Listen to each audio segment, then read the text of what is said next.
What is up, CSGs? In this video, I'm going to talk about the Rockets defeating the defending champions, Denver Nuggets. What a game. What a game. 6 in a row for the Rockets, number 4 in the West. Tap in right now. Enjoy.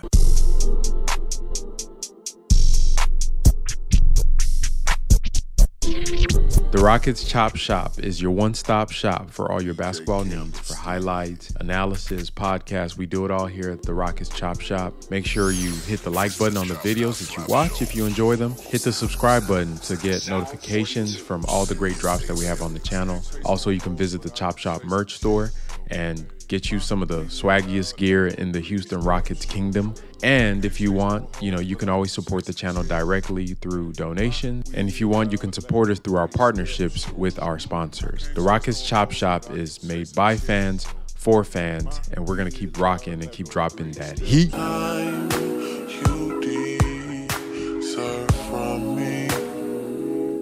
This is something I know, I know. Basketball is such a rhythm-based game. There's a lot of just ebbs and flows to the game, little nuances that, we really don't see. But there was something I caught watching the game on both feeds. I watched, originally I watched the Houston Rockets feed, then I went back and watched the game from the Denver Nuggets feed, and you get a little nugget out the game. No pun intended. You kind of see the different camera angles and some of the interaction between sidelines. But I'm going to show you guys a play that brought flashbacks to me. Check this play out. Dylan is going to come from under the basket to set a screen on MPJ. He slips the screen, but you just see him get into that screen. He doesn't even get any traction there. But the fact that he's even faking to set that screen and Jalen's speed attacking off of there causes confusion with MPJ and Reggie Jackson. And you can see the alignment the Rockets have where they have Alperen in the corner. I love this alignment. It was interesting, and they were trying to drag Jokic out the paint to attack a weak defender in MPJ or Reggie Jackson with an open paint, and you spread them out with shooters. Fred is spacing over here. You got Sengun there in the corner, and even though Jokic is not really respecting him right now because he can't shoot, and you could see Aaron Gordon pointing at Jokic to say basically secure the rim. Like that's going to be his help right there. Jalen, gets the basket and throws up a prayer that ends up being a foul. The play goes through. He ends up throwing a prayer, and I want you guys to see here on this little interaction between Alperen Sengun and Jalen Green. He's telling them something. Remember that. Jalen's like, all right, I got you. Okay? He's telling them something there. Jokic goes down, scores on LP, and then they run that same play again. So let's check it out again. Once again, Jalen's going to bring the ball up the court. Reggie Jackson's not the primary defender. Fred tells Alperen to get in the corner again. Same action. Dylan Brooks comes up. Dylan Brooks comes up. And this time he gets a body on the screen, and then Jalen goes downhill. And this is what Alperen told him to do. That is what Alperen told him to do. Let's look at that again. So the first time he ran this play, he went into a bunch of defenders, which we know what Jalen normally does. Jalen normally does that. Alperen, being a very high IQ player, tells him that, hey, he's cheating off of me. He's going to crash down and come help you because he can see that the way their defense is communicating. Aaron Gordon is telling Jokic to crash down and protect the paint. Once that screen comes and he hits that corner on MPJ, he told him to pass him the ball. Pass him the ball. And watch what Jalen does. Screen comes. Great screen by Dylan Brooks there. Hits the corner. Same action. You see, once again, Aaron Gordon is pointing. You got him. You got him. Watch Alperen. And then Jalen smartly fakes the up fake for the layup, gets Jokic in the air, little slip, bounce pass, dunk. Beautiful. Beautiful. Look at that. Man, that's crazy. Y'all saw the little point at the head, like he's saying, yeah, that's smart. That's IQ. We think now we think in the game. That was a beautiful play. Jalen made a beautiful pass. Alp made a beautiful adjustment on the fly, and this is where we need to get. That right there is special. That hug is special because this gave me flashbacks of one of my favorite duos in NBA history, and that's Bean and Pau Gasol. That little two-man game, like you guys, this little soliloquy, I've said this before. That little two-man game is as old as the NBA.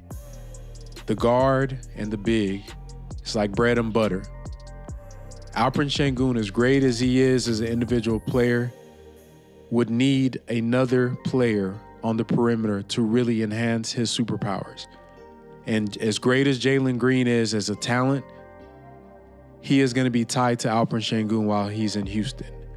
And the hope is that these two kids can bond together and grow together to develop a two-man game that rivals Jokic and Murray's, Kobe and Powell. But it comes with experience, relationship, trust, chemistry, and that's what they're building. That's what they're building. And you see them young right now. What do they look like when they're 25, 27? What does that two-man game look like?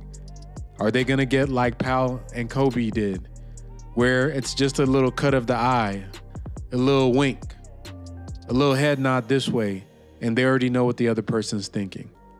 That's what it's all about, man. Hell of a play. Hell of a play. Another victory in the books for the Houston Rockets, pushing our win streak to 6. Your Rockets are now 6-3, ranked number 4 in the West. I can't tell you that I would have said we would have beat Sacramento twice. We would have beat Denver. We could have beat the Lakers. I kind of figured that would be up in the air. But, this is definitely impressive. And the way they're doing it, once again, on that defensive side of the ball. And that is something that is real. You can't fake being a good defensive team. You can't fake the effort it takes to play like that. You can't fake having the personnel to execute the defensive game plans that you want to do. So I think not that we're going to keep winning games like, if go 79-3 or something crazy like that, but this team is real. Like, this is real. What we're seeing is a real moment that's exposing what they are. They're a defensive-minded team with the players to execute that, and a coaching staff with the intellect and the smarts to be able to put together schemes to attack players on opposing teams. Now, this game was a seesaw game, went back and forth. Obviously, it features one of the greatest players ever, and to me, the best player in the NBA, Nikola Jokic, who, let me read his stats off. In 38 minutes, bro dropped 36 points, 21 rebounds, and 11 assists. I mean, and he didn't it wasn't like he was out there doing anything crazy. He was just playing a dominant player, unstoppable force.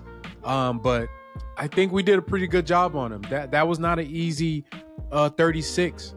That was not an easy 21. Those 11 assists, nothing was easy for Jokic. And credit to Alperen Sengun for being so tough against one of the toughest players to guard, and basically just playing him straight up. And a lot of times the Rockets left Alperen Sengun in single coverage versus Nikola Jokic, which speaks volumes. It was just impressive to see the defense from everybody. Guys stepping up from the bench. We finally had a game where the bench was able to actually be a positive because our starters were losing most of the game. But on those bench units is where our team actually made up the ground against the Nuggets. But it has been, it's been like a dream watching this team compete on a night in, night out basis. You keep waiting for that shoe to fall off, right? The Cinderella story. You keep waiting for that win streak to turn to a pumpkin. And once again, I'm not even judging them on wins and losses. You just have to look at how they're winning these games. Defensive effort, physicality, aggressiveness, and they're just wearing teams out. Teams are getting worn out because once you come in here, like I said, most guys in the NBA on a Sunday night in November don't think they're going to come to Houston, Texas and get a playoff atmosphere. They don't think they're going to get that type of intensity from a team that just won 20-something games last year, right? So we are shocking teams, and pretty soon word is going to be out. If you're going to come to Houston, you better bring your hard hat and your lunch pail because you got to go to work, buddy. But, once again, all around great game. Let's look at how our players performed, then we can talk about each of their stats from the game. Okay, first player, Jabari Smith Jr., 8 points, 7 rebounds, 0 assists, 57% on field goals. A lot of his points were on tip-ins and rebounds, which you're okay with. Only played 20 minutes in this game. And if you guys noticed, Jabari, I don't think he played any of the fourth quarter. And he might have came in for that the last possession where we wanted to switch everything 1 through 5, where they took out Alperen Sengun and brought in a bunch of wings in. But other than that, he was benched for Jeff Green, who I'll talk about later. I mean, yeah, this is it, man. Like, this is what he's going to have to live with in the current time because the Rockets are trying to win. Gone are the days where, you know, guys are going to be a big negative on the court and stay on the court to see 30-plus minutes. Jabari played 20 minutes.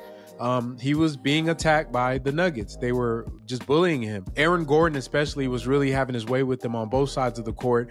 On rebounds, he was just getting bullied. They were, switching out on him, attacking him off the perimeter, attacking him in the post. I think Jabari's goal for next summer, should be really putting on strength. The yoga is great, but you got to hit them weights, bro.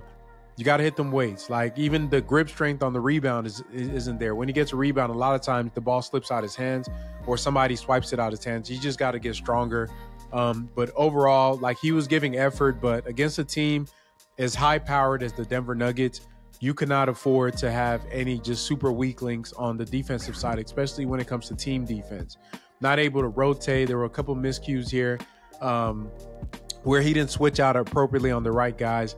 This is just growing pains for him, and he's just going to have to learn how to, catch up to the rest of the team. These guys are ahead of him. He is the youngest player in the starting lineup and one of the youngest players on our team, aside from Cam Whitmore.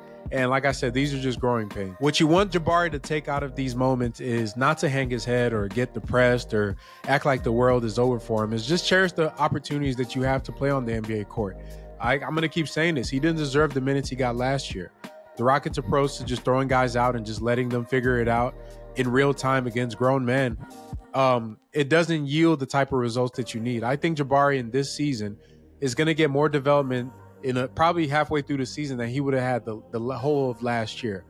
Because not only is he going to get to play on the court on a winning program with winning players, with champions, but when he is held accountable and benched, not as a punitive action, but just a corrective action to help him learn, then he can apply the lessons he's learned the next time he gets to play on the court. And that's how he's going to improve on certain skills. And the next time, and the next time, and the next time, till he reaches a level of competence that's going to allow him to be able to close out games on a regular basis.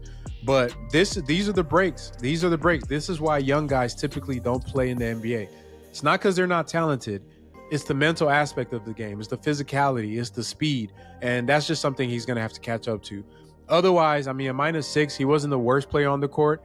That would go to Mr. Londale. But, he played the way, like I said, I just see him basically as a red shirt. He played as a rookie is going to play. And the stakes at this game were way too high for him to stay in the game and cost this team the win. Because honestly, I think if he played the fourth quarter, we would have lost. So good job, Coach Udoka, holding guys accountable, putting team first and not worrying about any, individuals over the team. And I think that's the approach we're going to take with everybody going forward. Dillon Brooks, once again, a stellar game on defense, hit some big shots. Once again, Dillon is the guy that, he really makes a lot of things go for us. Now, one thing I'm noticing, he's getting a reputation with the referees. I don't know if word has got out around the NBA about him and his physicality, but they're calling a lot of ticky-tack fouls on him, and he is getting into too much foul trouble. So he's going to have to balance that out because a lot of times our starters are not doing as well as they should when he is not on the court. You guys remember from the 5-game sample video, when Dillon's on the court, our starting 5 is like a plus 50 something or something crazy like that. It's like a 50-point swing when he's not on the court.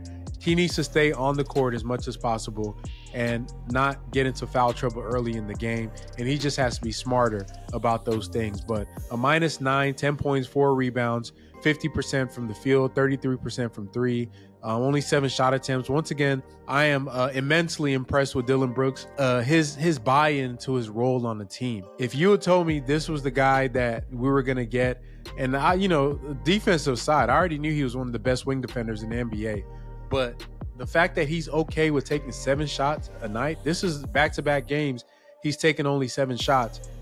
I wouldn't have believed you, because if you look at how he ended his tenure over in Memphis, he went out, guns a-blazing. I know John Morant was hurt. That's what a lot of their fans and people that know that team say, that he felt like he had to step up into that role, but normally he's more passive on the offensive side. But I've watched enough Dillon Brooks to see how he gets when he gets out of control. And that is what just kept on flashing in my mind when I saw that we're going to sign this guy for the money that we did. But so far, he's made all of us look pretty dumb.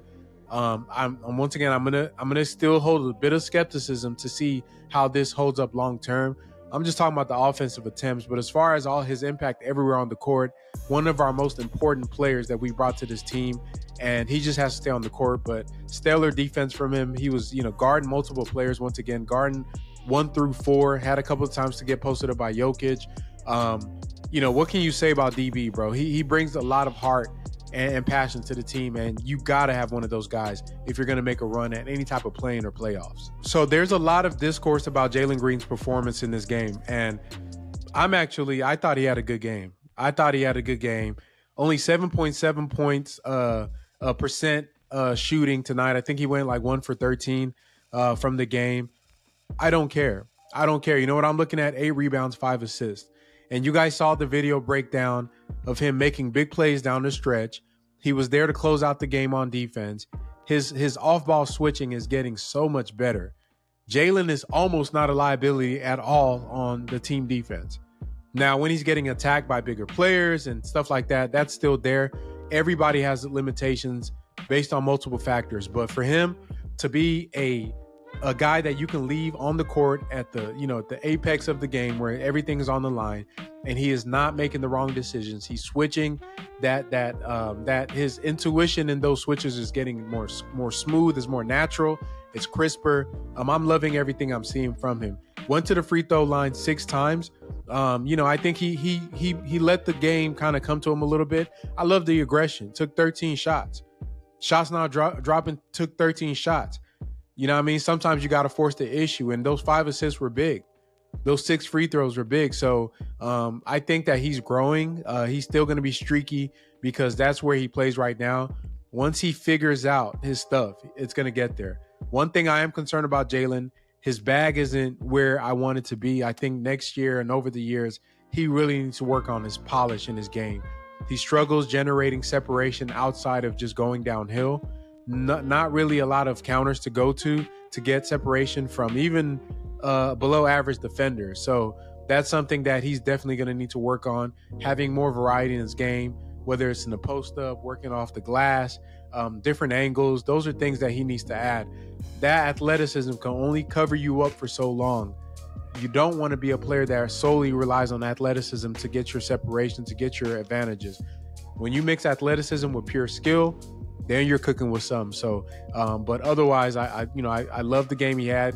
He's on the starting 5, he's the king of the plus minus, plus 10. Great game from him to me.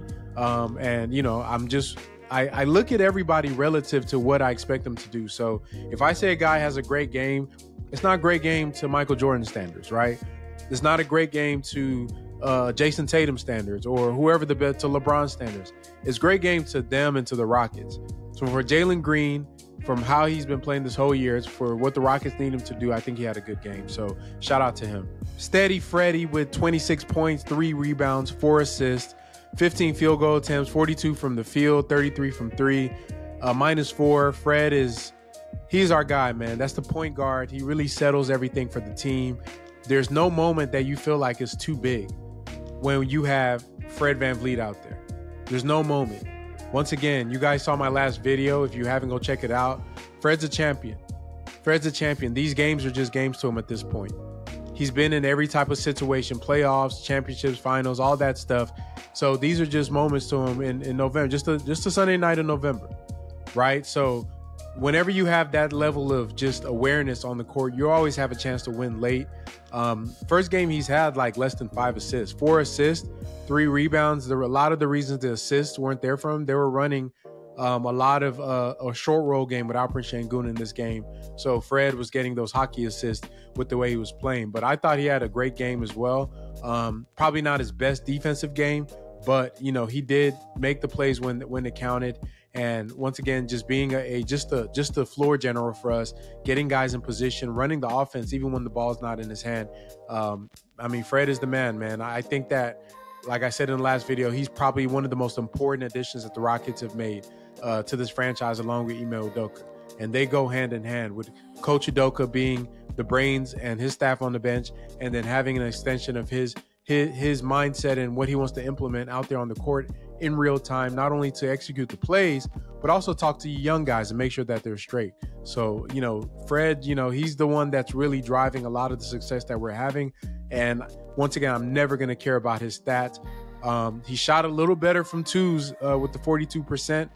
In this game, he needs to shoot more mid-range, man.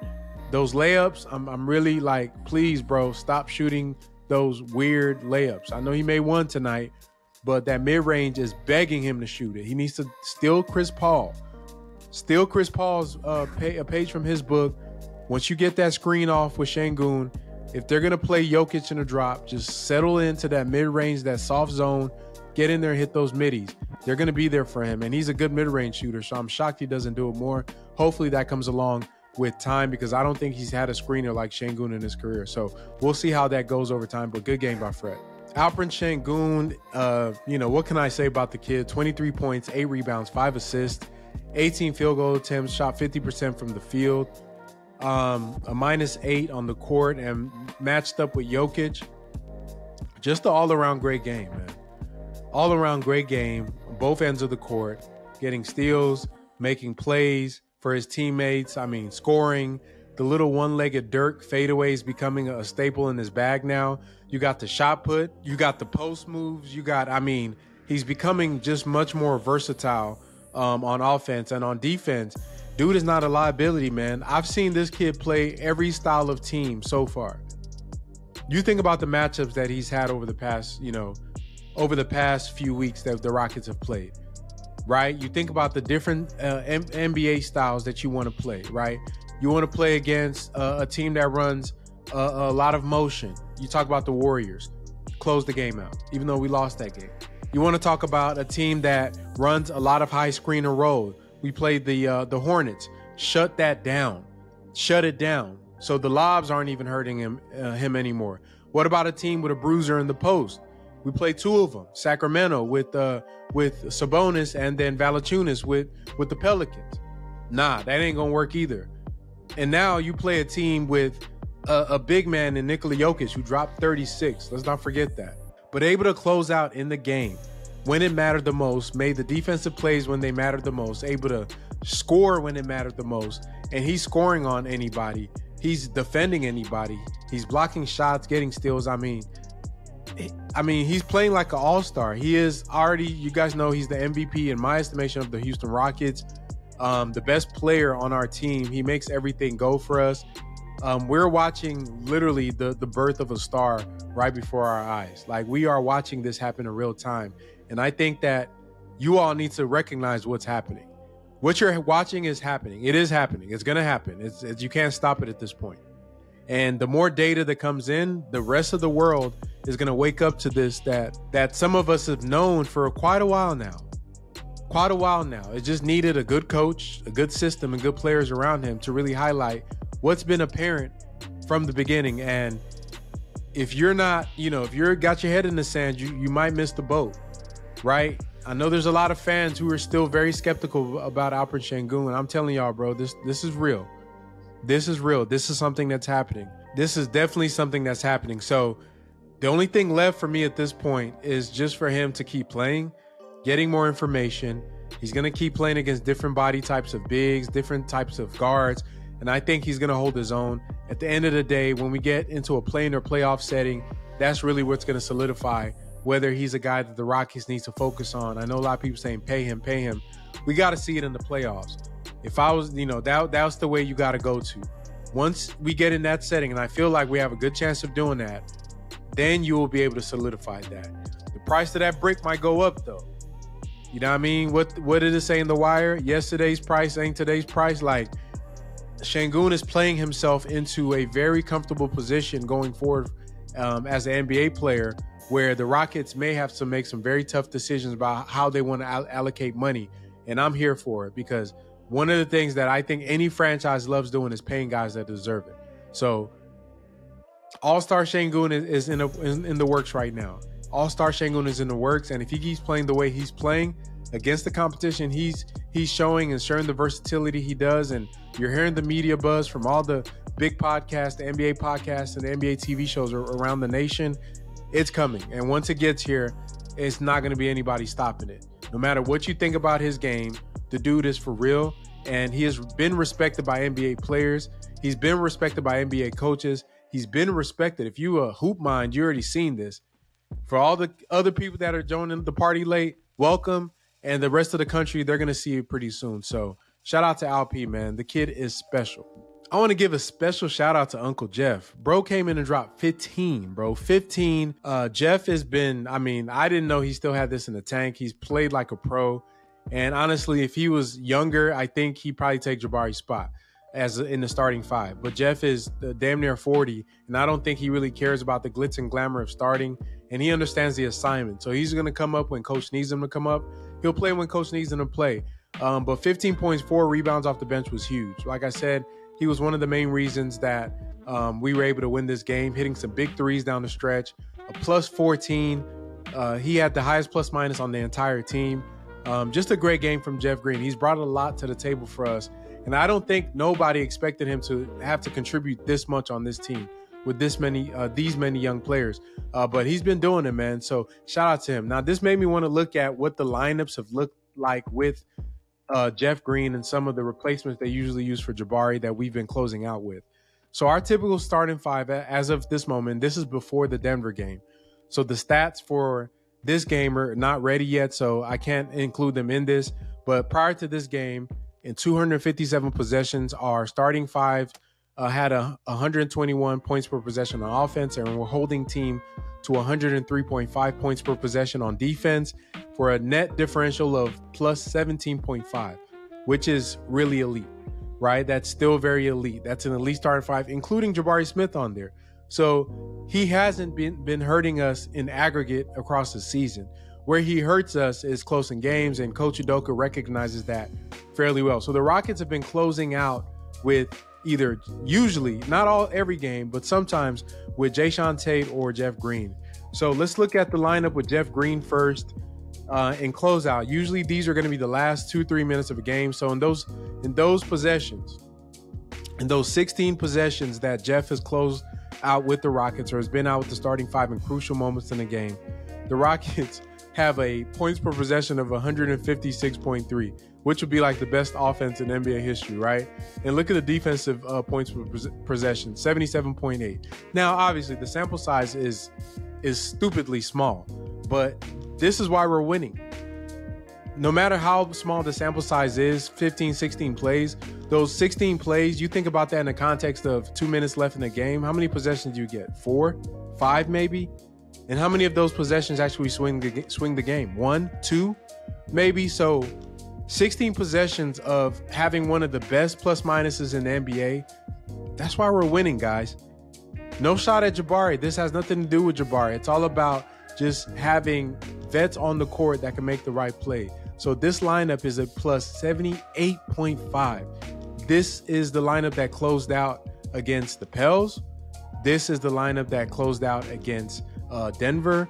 And I'm sure that going forward, if Coach Udoka needs to get some clutch stops and some big buckets at the end of a game, you're probably going to see Jeff Green in.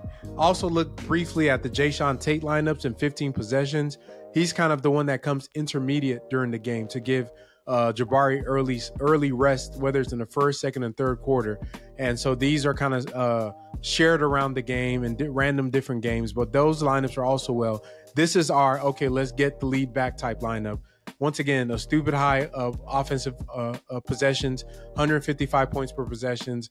The defense is not quite as good with Jayshawn Tate out there instead of Jeff at 118.2, but you still have a plus 36 net differential, which is elite. And Tate has been the guy is just a demon on defense. He's like Dylan Brooks. They just replace each other. You have Brooks on the starting five. When he goes out, Tate comes in and just gives the opposing team hell. So, we used to have the 48 minutes of elite point guard play with Chris Paul and James Harden. With Dylan Brooks and Jayshawn Tate, you got 48 minutes of just clamp defense on the wings. Like, damn, the whole game, you just got a dude up your grill, guarding you, pressing you, pushing you. It is just crazy to see. And a lot of this stuff that we're seeing with the team on the defensive end of the court is coming because the players that we have, as offensively limited as they are, them boys get after it on defense. And I think that's the imprint that Coach Udoka has left on his team and really transformed the culture to a defensive-minded culture, which to me, is the best type of culture you need to build a contender. That's the fruit that you wanna get out of everything is gonna be that defensive culture. That's the foundation you wanna build. That's gonna yield those playoff runs, those hopefully championships down in the future. Having that defensive culture is what's going to do it. Every team that has made a deep run in the playoffs, usually 99.99% of the time, are going to be top 10 in defense.